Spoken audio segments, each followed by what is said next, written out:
So welcome. Thanks for carving out time to be here tonight. We know it's a really, really busy time of year, and we want to make this time worthwhile, and we're grateful that you're spending it with us. So really our purpose for tonight is we want to just set you guys up for a great year of ministry. There's some things some housekeeping stuff that feels just like, okay, maybe it's just things that we need to say, but everything we're going to talk about is important in setting us up for a great experience for students to encounter Jesus. So that's where we're going. I want to start just with a few words that hopefully are poignant and encouraging to you as you're starting, whether this is you're coming back for year 20 or like you're like jumping in, you're like, I don't even know which group I'm leading or what I'm actually doing. Just some things to kind of maybe help focus and set the year in a good way for you. So just want to start just with an assumption about all of us in the room, why we're here, what we're up to. And this, I think, is hopefully a safe assumption, is that we are all here because we love Jesus, we care about young people, and we want them to love him too. That's hopefully true. Like we love Jesus, we care about young people, and we want them to love him too. So it's like, you're like, wait, that's not me, like wrong room. Yeah, this would be the wrong room. So this is hopefully you. We're grateful there's people like you that will step into situations like this. And our goal this year is to make a space where students get to encounter Jesus, to learn about him, to grow in him. And as we're going to be going through the handbook and stuff, you're going to get that in a little bit. Go through that, even if you've been doing this for a lot of years, there is such good stuff in there about why we do youth ministry, how we do youth ministry, some tips and tricks. It's even as I read through it again, it is really helpful stuff. So I'd encourage you to actually sit down with it and grow from it. But in there, it does talk about our win. Like, what is our ultimate goal we're hoping happens in small group experiences, and it says that we win when a young person takes a step in living the disciple life. So that's simple as that. We win when a young person takes a step in living the disciple life.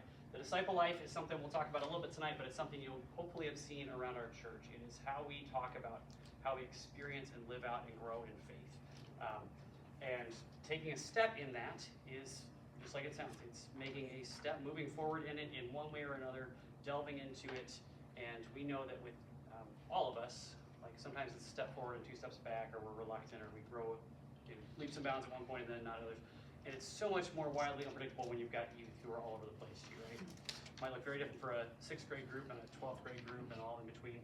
But what we're looking for is movement for growth in that disciple life experience. So, just to get us started, I want us to, I'm going to grab someone next to you, pair up with someone next to you, and I'm going to give you 2 questions I want you to share on. You're going to have a minute. You're not going to go super deep. You're not going to go super theological. You're just going to keep it like, it's a little more faith-based, but like, don't try and impress anybody with your answer. Like, just whatever comes to the top of your head on these, all right? All right, the 2 questions are these. Why is your faith important to you? Or what do you love about being connected to Jesus? Don't overthink it, but why is faith important to you? Or what do you love about being connected to Jesus? What's special about that? And then what are a few things that had an impact on building the faith you have today? I'm going to give you about 2 minutes at most. So, someone next to you, those 2 questions. All right. Go ahead. Why? You can share your names too.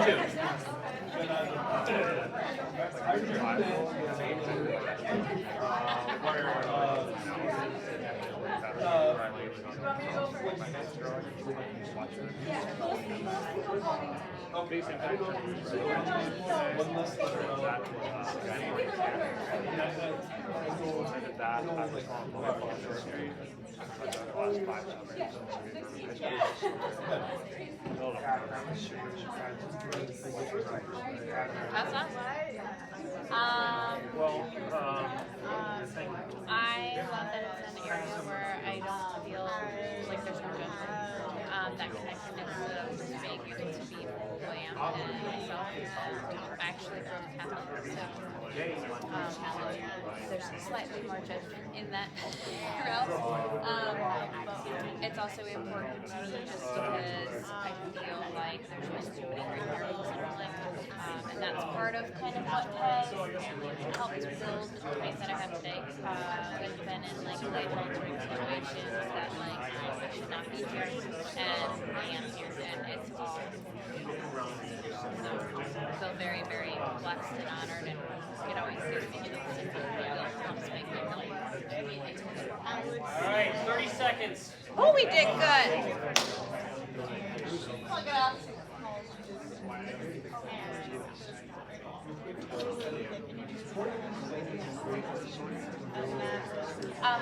I'm a biad and health teacher at Summer Middle School. It is crazy sometimes, and we're in the gym, so it's always great. It's like organized chaos is what we call it. All right, I'm going to cut you off right there. We can talk on those two questions for a long time. Yes, it's a journey. As I was thinking about those two questions too, I was noticing like, I don't know all the people I serve with faith story. I don't even know all the people that I, like some of my best friends, like how they would answer these questions. So let's maybe think about this as the people we're serving alongside and stuff, ask the other leaders and let's get to know each other's faith story and what's kind of played into that too. We're gonna come back to these two questions, but hold on to what you thought about the questions and those questions. We're of course now gonna switch to birds. If you know me, I am a little into birds. All right, and I promise it will connect. It's not just something I want to talk about. This bird here is the Kirtland's warbler. We went to northern Wisconsin for our summer mission experience with the high schoolers this year, and as I looked what kind of birds are there, lo and behold, just off the endangered species list, Kirtland's warbler nest there, and so I really wanted to see it in our time there. Did not, but 2 days after we got back, me and a friend drove back to Wisconsin at 3 a.m. in the morning to get there at sunrise, and we got the bird. So, yeah, here's this picture of it. So, yeah, so it's banded and everything. yeah, because they're endangered species. So, yeah, my favorite type of bird is this group called the warblers. They're tiny, they're super colorful, all different, and they make these crazy migrations from like northern Canada, Alaska, down to South America every year, sometimes flying nonstop, dropping half their body weight, 2,000 some miles. It's pretty crazy the stuff they do. But they're colorful and they're all unique, and this was the last of the eastern warblers I've needed to see, so excited to get it. My current nemesis is this guy, the black-throated blue warbler, and he is a handsome little guy. But I have never seen him in the state of Minnesota, and I have not seen him this year. I've only seen him in Illinois once, and so he is my current nemesis that I want to see. The other thing about these warblers is that they are in our area for like 2 or 3 weeks in the spring, and then 2 or 3 weeks in the fall. And this guy gives us about 1 week passing through when we are in it. So I'm frustrated that I don't have more time to go out and chase him. So you are not birders, I'm a bird nerd, and you don't have to be, and this is okay. What do you think, as a non-birder, maybe you're a birder and we can just become best friends right now, what do you think would be helpful for me seeing this bird? What are some things that could be helpful for me to see this bird? Binoculars. Patience and birds. Patience, what? Vacation time. Vacation time, yep. Patience. Patience. We heard like 7 voices, like, it's not Pentecost, I cannot understand all of you. Yeah. What'd you say? Like knowing its habits and what it likes. Knowledge. Knowing its habits? Put out a tasty snack. A buddy, someone that helps you. A buddy, yep, yep. Oh, yeah. Could you put out a tasty snack for him? Yeah. Pizza. Yeah. Meet it where it is. Okay. Meet it where it is.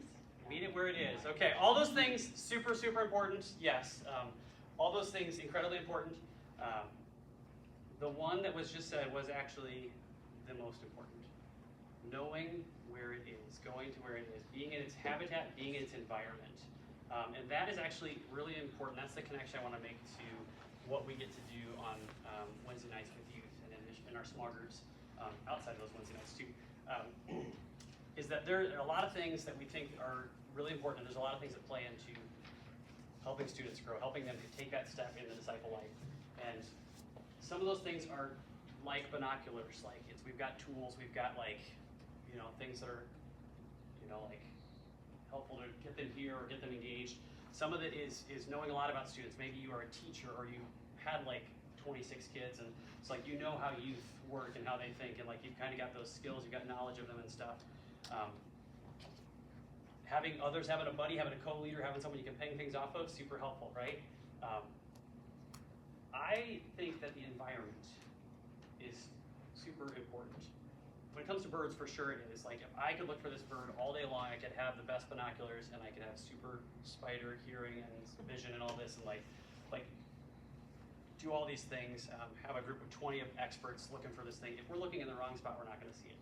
Like this guy lives on shaded hillsides, in the understory of places like below 10 to 15 feet or lower. All right, so that bird earlier loves an extensive groves of jack pine. You have to know these things. You have to go to those spots. You're not going to find a Kirkland's warble somewhere else. You're not going to find a black-throated blue other places. So the environment's important for them, and the environment, it's everything for birds. A lot of times, sometimes you'll find a rare, like, oh wow, we got lucky and found this out of the area it's supposed to be in.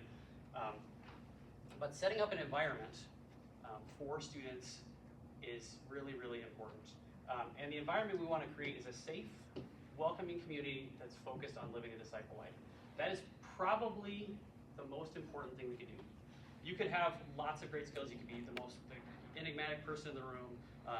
People just want to hang out with you. They want to listen to you. You could know your Bible front and back. Those are all good things that are super helpful. But one of the most important things we get to do is we get to create space. We all bring different things to the table. We get to create space. We get to create a community, an area for students to connect with each other, to connect with you, an adult who cares about Jesus and cares about them, and to have that be an environment, not just where we're hanging out, but an environment that is constantly looking to what does Jesus want to do in my life? What does this disciple life thing look like for you?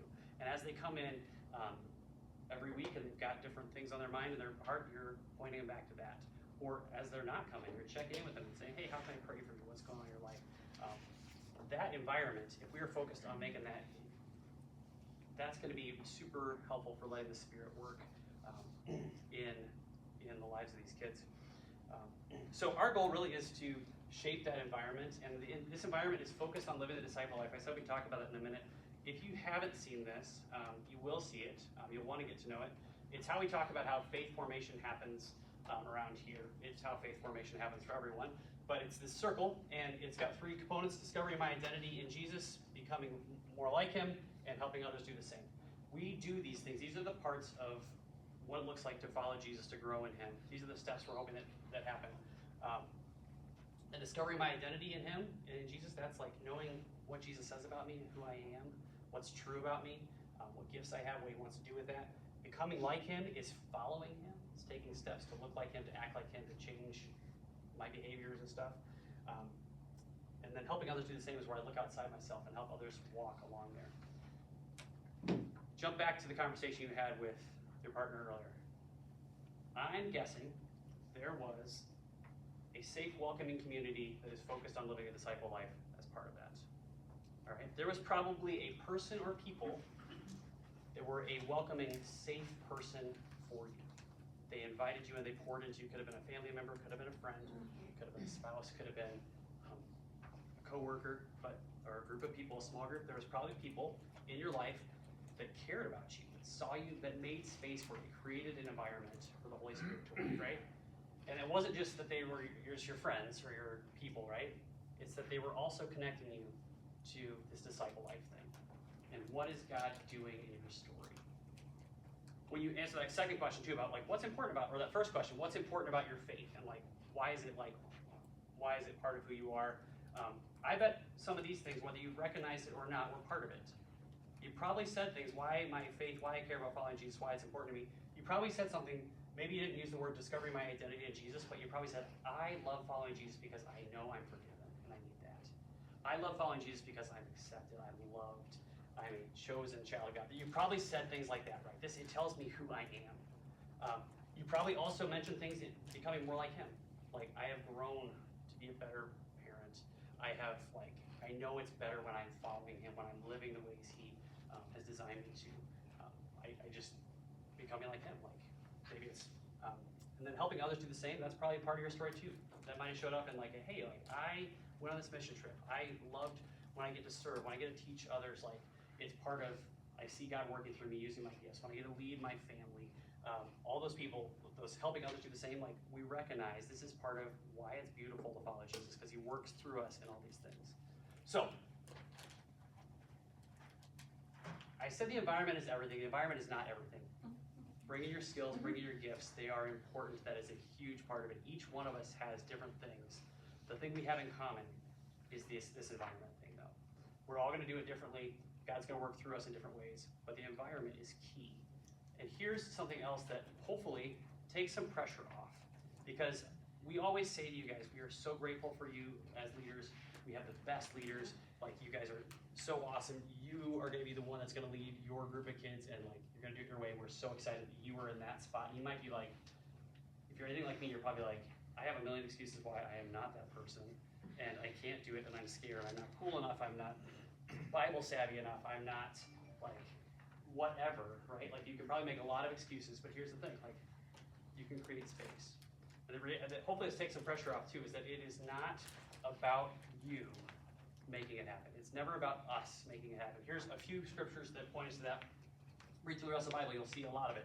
We do have a part to plan it. We are using our gifts. We are getting our binoculars out, and we are getting together with our friends, and we're trying to like do some research and stuff and studying up. But it's about being in an environment where the Spirit can work. Colossians 1 tells us this. That's why I work and struggle so hard. Right? Working and struggling. There's some work and struggle in it. And you'll have some nights like that, right? Man, I worked and struggled tonight. But what's really happening, how God is moving is it's depending on Christ's mighty power that works within me. It's God working through those things. I'm stepping in, I'm giving what I can, but it is actually God doing the work, right? Ephesians 3 tells us this, that now all glory to God, who is able, through his mighty power at work within us, to accomplish infinitely more than we might ask or think. God is working through. It is his work. It is his power. We get to play a part in it, but it's really him working. And then John 15, yes, I'm the vine, you're the branches. Those who remain in me and I in them will produce much fruit. For apart from me, you can do nothing. It's all about God working through us. Like, we all have different gifts. We all probably see different deficiencies or things that we lack, right? God is going to use each one of you. And the reality is that we get to impact and influence the environment and let God work through our gifts in it. So what you guys, I think the best and biggest thing you guys are doing is creating space for students to live and experience a community that is focused on the disciple life. And whether that is on a Wednesday night, the weeks they're coming, whether that is a text group your small group has where you're like, how can I encourage you? Whether that's a conversation with their parents, or a conversation between two kids who are trying to work something out. It's going to look different for all of us, but those are all pieces of the environment. So what I want to encourage all of you to do is focus on the environment. Focus on creating that space where students in those interactions, even if like you're having a rough day and you're worn out and you're exhausted and you're like, I'm so spiritually dry right now, I don't have much to bring. I think the best thing that you can bring in that spot, God's still going to use you. His power is still going to work in that spot. You get to create space. You get to create an environment. That is like focus number one. Is like, how can I put them in a spot where we can talk about Jesus, where they can reflect on it, where they can grow in that. There's going to be always more to learn. There's going to be spots where we mess it up. The Spirit does the work. We get to create the environment. We could not create the environments we create in that space without you guys. So thank you for saying yes to this. God is going to move in awesome ways this year, and I am excited that we have so many people that are leaning in, stepping in for the first time or stepping in again, into so many different ways.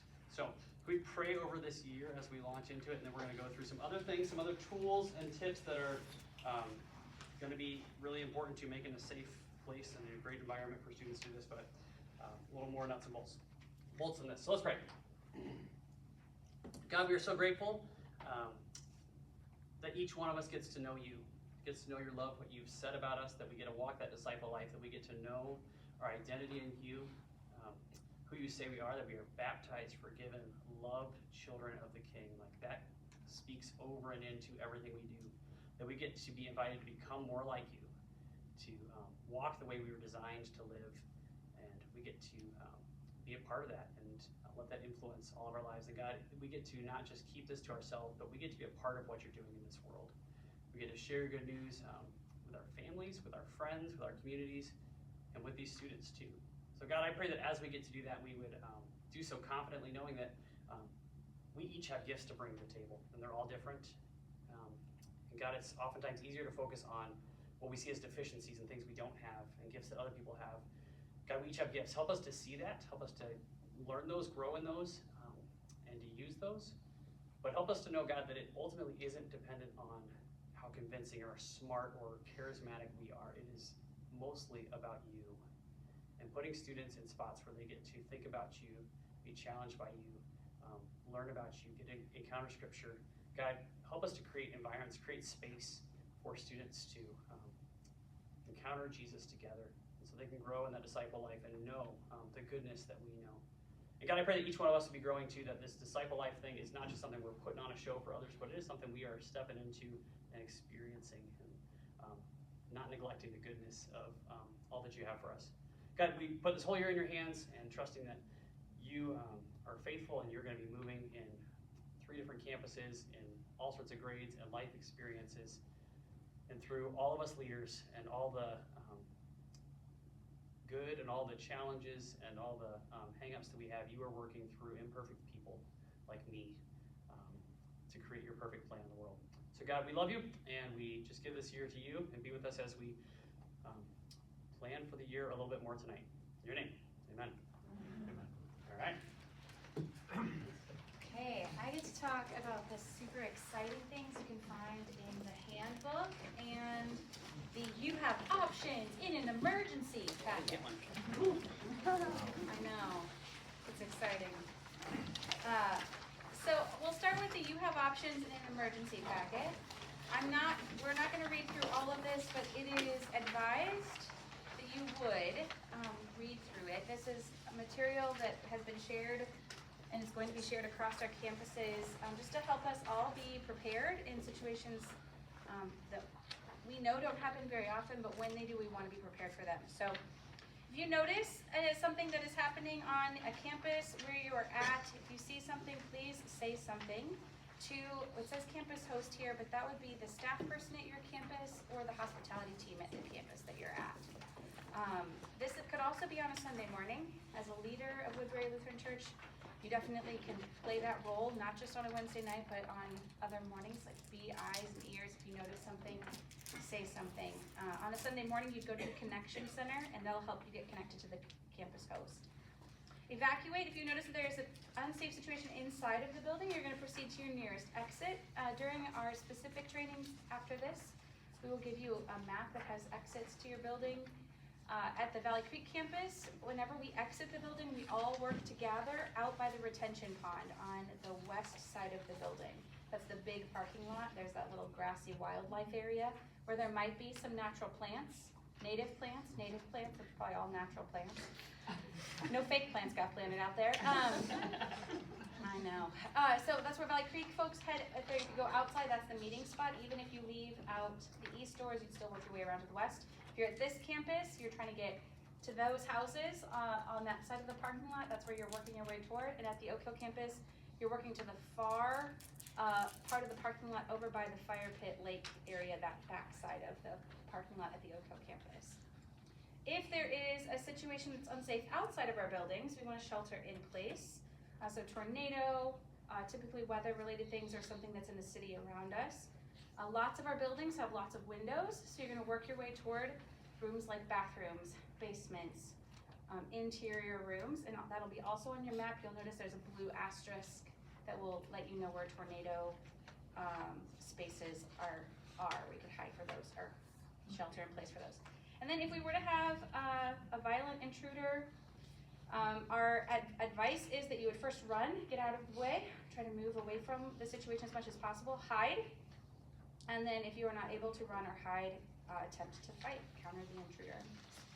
Again, as people who follow Jesus, we are also definitely welcome and advised talk to Jesus a lot in any of those situations. I regularly, in moments of I don't know what to do, I'm going, okay, Jesus, I need your help right now, I don't know what to do. And then it's like, oh wait, I do know what to do. I've been trained, I know a few things, right? Following that, there is the Power of Hello packet. That's what this packet is. And essentially, the biggest takeaway is try to say hello to people. There are statistics and wise people who have said if you engage someone with eye contact and say hello, the likelihood of them following through with a planned activity that would be nefarious decreases significantly. Because they feel seen, they feel spotted, someone's aware of them. And so if you say hi, hello, how are you? What are you here for? And then you can ask them questions. You don't even have to ask them, are you here for? You could say, what are you here for? And they could tell you what they think they're there for. It gives you a lot of information about things you can look to observe about a person that might give you like, oh, I feel like something might be off. I can't quite put my finger on what it is. This may name some of those things that may feel a little off at times. And then initiate the hello. If it was a Sunday morning, you would say hello, introduce yourself, ask them where they would like to go, help them find a spot, put them in a place where you could still kind of keep an eye on them if necessary. Sometimes we do have folks that are kind of in crisis, people in crisis, as law professionals would say, PICs, people in crisis, that they may not know if they're in a place where they can be safe to themselves or others or not, and so trying to keep an eye on that. And if ever you feel uncertain, definitely tap in other people to help you in a situation like that. So you can walk up to someone. We used to use a pattern in the staff that if I walked up and I was like, "Hi, Mr. Cluse, how are you?" Or Mr. Cluse, I need your help over here. That Mr. or Mrs. was a cue for something is not right. I need help. I'd like help in this conversation. And it kind of tips off. We're working through something right now. Will you keep an eye on what's happening over here? If like, Mr. Brewer, I could use some help with, then he would know I have something that I'm uncomfortable, there's a situation that's going on that I'm a little uncomfortable with, and he can keep an eye on that or offer to step in and help me. So we typically don't use Mr. and Mrs. a lot in youth ministry, so it does feel a little weird. All of a sudden, if you're like, Miss Schmidt, I'd be like, what? Who are we talking about? Yeah, exactly. Lindsay? Yes. I mean, Mrs. Schmidt? Yeah. What should I do in a situation where I'm uncomfortable and I don't know the person's name or it's just stressful and I forgot it? You can say Mr. Smith, Mrs. Smith, Mrs. Jones, Mr. Jones. You can come up with whatever name. You could say your own name. You could be like, Mr. Schmidt, I need help. Like if you don't know, or you could say their first name if you know their first name. If you cue with a Mr. or Mrs., that gives the other person a sense of, oh, there's something that is going on there. We're going to keep an extra eye on that. It's a way of asking for help without having to ask for help, right? And if you're the person who gets invited into a conversation by being like, Mrs. Weeby, I need help over here. Mrs. Weeby, would you be willing to go find Patrick?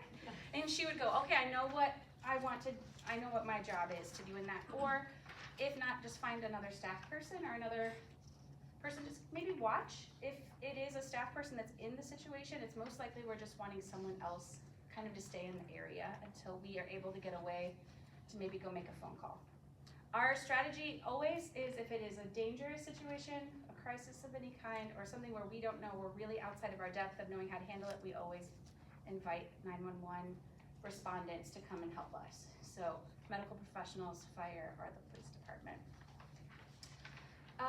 Continuing on in here, it does give you a little bit more information about what to do in incidents. Our chain of command on youth nights is a little different than what happens on a Sunday morning. We don't have as many roles on a Wednesday night, and so the kind of person who will contact emergency services or summon law enforcement will most likely be the staff person at your campus if you're able to get to them. If it is a medical emergency and a person passes out and you don't know why they've passed out, person falls down the stairs and they're bleeding all over the place. You have something that's happening. You can, in that moment, you can call 911 right away. I know this is a medical emergency. I know this is an issue. If you're unsure about that, definitely invite another person into it. It can be like, someone stay here. I'm going to go find a staff person from our campus. It doesn't hurt to call for help. It's not a detriment to us if they show up and they're not needed. They're grateful that they're not needed as long as we're not abusing that. Continuing to the handbook. The very back of the handbook, so we're heading to page 19.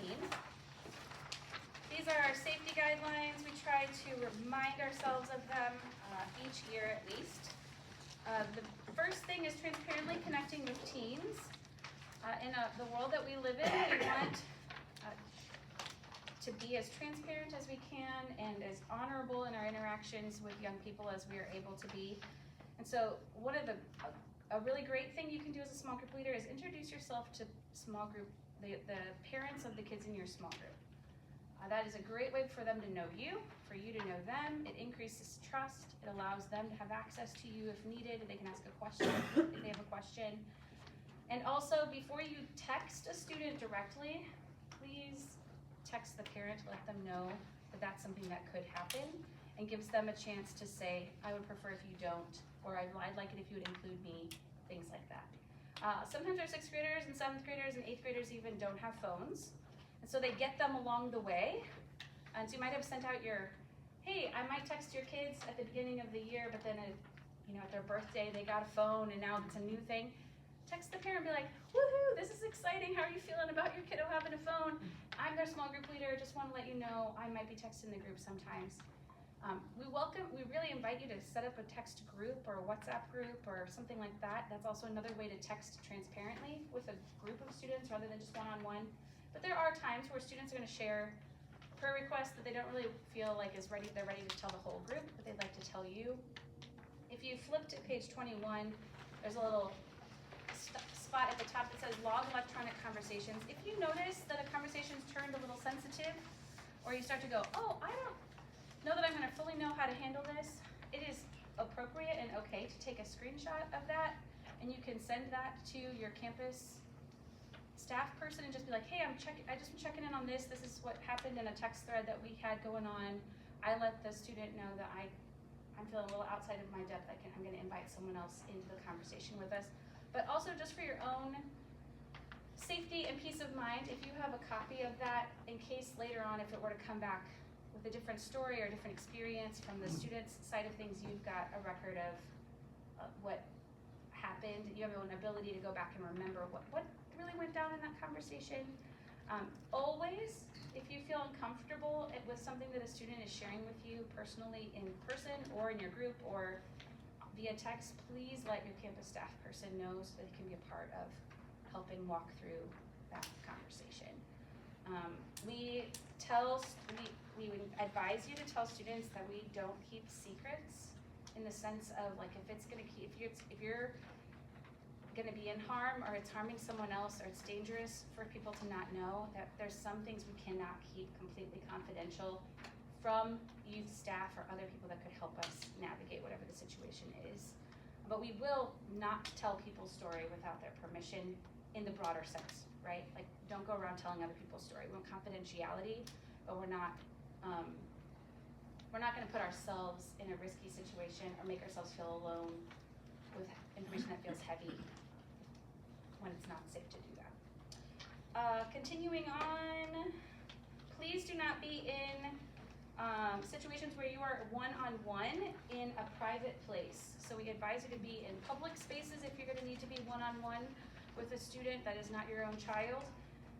And if you are, let's say you show up for youth group, you come in on Wednesday and you find out no one else in your group is there, it's you and your co-leader is on a work trip. You could just move your group to the lobby of your space, right? You don't have to be in the little classroom down in the basement or in the upper corner of the building. You can move to a more public space if you want to. If you find yourself like, hey, this kid keeps asking me questions about my job and wants to know more about my career, I'd love to talk to them about that. They want to have kind of one-on-one conversation. Where could I do that? I'd say go to a coffee shop, right? Or meet in church in the lobbies.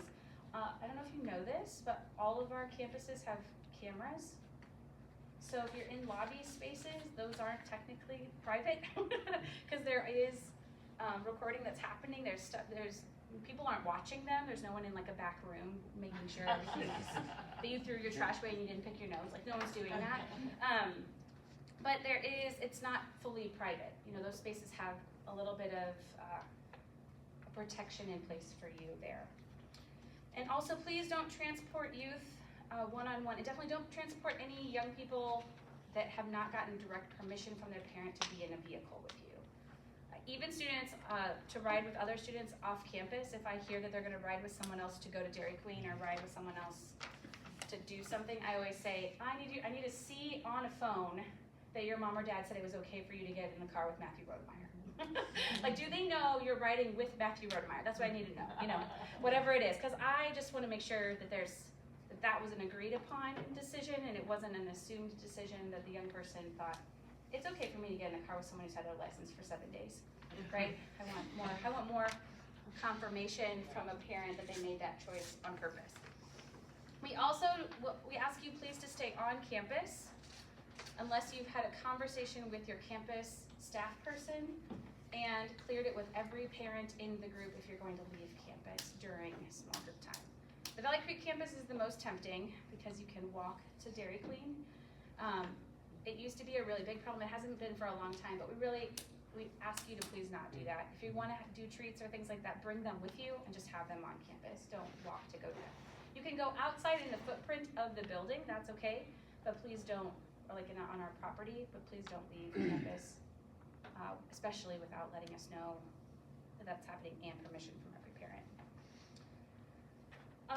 Jumping to page 20, we ask that you would please maintain physical boundaries. And this is a tricky one, especially for those of us that are physical touch humans. We're huggers, we like to be like connected to you that way. Please, there's a phrase that's kind of in parentheses in the second paragraph that says, oh, it's best to always ask first. I think that is a great way to think about any kind of physical touch. Be like, hey, can I give you a hug? Hey, can I I just love to give you a squeeze. Like, are you doing okay? Can I help you? Like, and just to ask before you, hey, I noticed looks like you need a Band-Aid. Could I help you clean that up? So before you do it, that you would ask. Unfortunately, we just live in a world where some of our kiddos have not always been given the choice to say yes or no and are uncomfortable with someone else in their physical space. And we don't want them to feel like that with their small group leaders or with us at church. So we really want to be intentional about gently maintaining boundaries when it comes to physical touch. There's a list of all the awkward things. Please don't do any of those that are considered inappropriate, okay? It's so strange. We had a situation that happened at a big event that I was a part of where an older gentleman went to play with a young person's hair, not thinking anything nefarious about it, but just was like, oh my gosh, that braid is so cute, and came up and played with her hair. And this young person had a story that was pretty hard and immediately melted down. Her leader was like, what is happening? And she was like, I can't be here. She's like crawling out of her skin. And it was not intended nefarious. It was nothing about it was meant that way. And he was just like, I didn't even know this was a thing. I didn't know I couldn't, whatever that was. I can remember my dad snapping my bra as a young person, that was normal to do, and he thought it was like normalizing and making it whatever. And in our current world, not normal. Don't do it. And please, just help. Maybe just if you notice other kids that are doing this, we sort of encourage please don't touch each other, especially if they start to cross into territory that a student is. You can tell they're not comfortable. We for sure want to cut that off. Please don't touch each other. Hands to yourselves. If you find there's a dangerous situation, a student shares with you something about them feeling unsafe, that they're aware of someone being harmed, neglected, or abused, that they're being harmed or abused, or that they might be hurting or harming someone else, please share that with your campus staff person. We are all mandated reporters. So we need to tell people about that, and as proxy to us, you guys are too. We will report on your behalf. You can also report, but we will report on your behalf. But we want to ensure as much as we're able that we are notifying and making it clear when things are not safe for our young people so that we can help them get help in those situations. And then if you are ever ill, it says under illness on 22, if you have a transmittable disease, that's supposed to say illness, please feel free to edit that. If you have anything that's transmittable easily, so colds, sometimes are like that, strep throat, hand, foot, and mouth disease, I don't know. If you've got it, please don't come to youth group that night, and let us know so that we can help get a sub to help with that. And then lastly, on page 22, under medical needs, in bold print, it says download the Resuscitate app. So every leader, we are asking you if you would please download the Resuscitate ! App. What it is a very handy, in case of a medical emergency response tool. It walks you through with a video what to do if you needed to use CPR, if you have someone who's choking, or if you needed to use the AED that's on campus. And so you find yourself in a situation, you're like, whoa, whoa, whoa, I know I did that 17 years ago. I do not know how to do it now. This will show you what to do. So it'll ask you if they're a child, an infant, or an adult. Our young people, you can base their, kind of estimate on their size, if they look more child or they look more adult. We're kind of in the middle territory there. Click on it and you just do what the video is doing. So it's really plug and play. Helpful if there's no one around that has really recent training under their belt. Most of the time we can just yell, Laura, and she'll come help us at the Valley Creek campus. Can you say where the AEDs are in the buildings, just so people can Yeah, know I will where need to help. find So, Good. at the Wakota Ridge campus, where's the AED? By the Connection Center. Okay, and where is the AED at the Oco campus? By the Connection Center. Oh, so there is a theme here. Where is the AED at the Valley Creek campus? By the Connection Center. I love that. Whoever did that was real smart. Real smart. It also says it in there. Does it say it in here too? Sure does. So Paxby, when writing this, knew that. I just didn't know. Yeah. Isn't it delightful? Page 23. We do not expect you guys to be perfect. So you're gonna get to sign a covenant tonight. That's that separate sheet of paper. Our expectation is not that you all of a sudden become perfect humans. But we do ask that you would be striving to make wise decisions, that you would glorify God in your life, and that you would strive to look more like Jesus every day. And so if you find yourself in a situation or in a season where that gets really hard, let's say something's going on in your personal story that is kind of messing with your ability to trust Jesus and lean in and become more like him every day, include us in that. If you would, we'd love to be praying with you in that, and maybe it's a season where you step out of serving in this way for a little while to help kind of let that stuff settle or figure out how to get help if there's things that need to get help with. What we don't want is for us to get ourselves to a point where we've slipped off of a slippery slope that we didn't know we were getting close to the edge, and then we can't get back to a place where we're able to engage and hang out with kids and connect with them in a way that helps point them to Jesus in a healthy way. So if you're finding yourself in that place of like, I'm kind of in a dark spot right now, or I have this addiction or this sin that just keeps hanging around, and I've been working through it, and I have plans, or I thought I was better, and then I'm struggling again. If you include us, if we can want to be a part of that, and there's no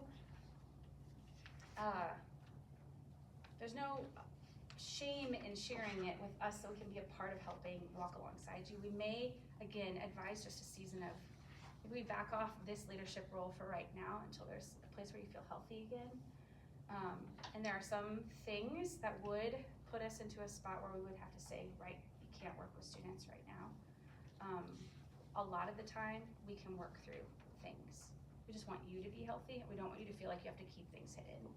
So the covenant is really about, I'm gonna try to live my life honoring God. I wanna honor the students that I'm getting invited to serve alongside. I wanna treat others kindly. And then I want to, I'm gonna ask for help when I need help.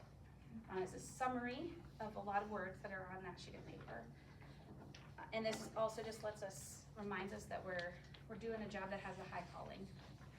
So we ask you to fill that out, sign it, date it, and then you'll give it to me, or you can leave it on the snack table on your way out. Now, Sarah. My foot was half asleep and I didn't. Uh-oh. I know. So, couple final things. If you haven't downloaded the Church Center app, you should, for a couple of reasons. But in this one specifically, you will be able to see, so we assign you guys to your serving roles on Wednesday nights at any of the campuses, and you will be able to see the serving times that you have committed to, or if there is one that has a question mark by it, maybe hit accept or decline so that we know whether or not you are coming tonight. Yes, Bethany? Also the services app, not just Church Center. Well, I was getting to that. Oh, sorry. I just wanted to make sure. I jumped the gun. She's so excited about the services app that she really wanted me to I'm make sure. really passionate about Planning Center. I love it. Yeah, that's great. So you can also find how to register for things, just in general, not youth specific, like today. I registered for the Leader Summit that's on Saturday using the Church Center app. So you can download that, and it's super easy to know the goings-ons around Woodbury Lutheran. And then you can also download Services, which is Bethany's favorite app on her phone, I assume. And there you can see, each campus will kind of use it differently. You'll be able to see the schedule for the night. Sometimes there might be small group files for questions that are uploaded to Services. And again, it can just see when you're scheduled and the things that you have, the positions you've been assigned. So you can download the Services app and Church Center. Is there anything I need to add about Services? Nope, sorry, I jumped the gun. Great, good. So we have an upcoming fall event. We got a Middle School Mania coming up on, I almost said February 20th, September 20th. That's closer. September 20th at Oak Hill at 6:30. You can come and hang out with the middle schoolers. I'll be running it. I don't know what games we'll be playing. At least one of them will probably involve rubber chickens. And there's always, if you guys want to come, you can. You don't have to, but we would love to have you with us on for any of these events. There will be high school hootenannies probably this year. Patrick and I haven't met to talk about it, but I assume they'll happen. Patrick nodded slightly, so yes, great. And I think that is it. I have two more things we're going to do, but any questions over the material we've covered so far? Perfect. So you can ask those once we get into our separate or our specific serving times, serving locations. So I'm going to pray, we're going to take a group photo, and then we'll split off into our campuses. Valley Creek is going somewhere, still looking at here. Valley Creek, you're staying in here. Oak Hill, we'll go somewhere. So we'll find a spot. And Wakota is... If you guys want the lounge, we'll take the youth room. Okay. Oak Hill, we're going to the lounge. Wakota, you'll go to the youth room. So I'm going to pray. We're going to take a group selfie, and then we will be on our way to our next thing. God, I thank you for today, and I thank you for the people that are in this room that we get to do ministry with. God, you placed these people in this role for a specific purpose, and I pray that over the course of the year, these leaders will have so much fun, that they will learn from their students, that they will create ridiculous memories with their students, that they will have great discussions. God, I pray that our kids get to look at the adults in this room and see people that are rooting for them, that see people who love them, but that see people who want them to know you. So I pray a blessing over this year. Give us the words to say when we're in spaces with students, and place us in conversations and with people that you want us to be placed in. And God, I pray that as we are walking alongside our students, that we grow too. God, help us to have open ears for ways that you might be working through messages, through questions, even through conversations that we have with our students. God, help us to grow as we are walking alongside students who are growing as well. God, again, I thank you for the people that are in this space.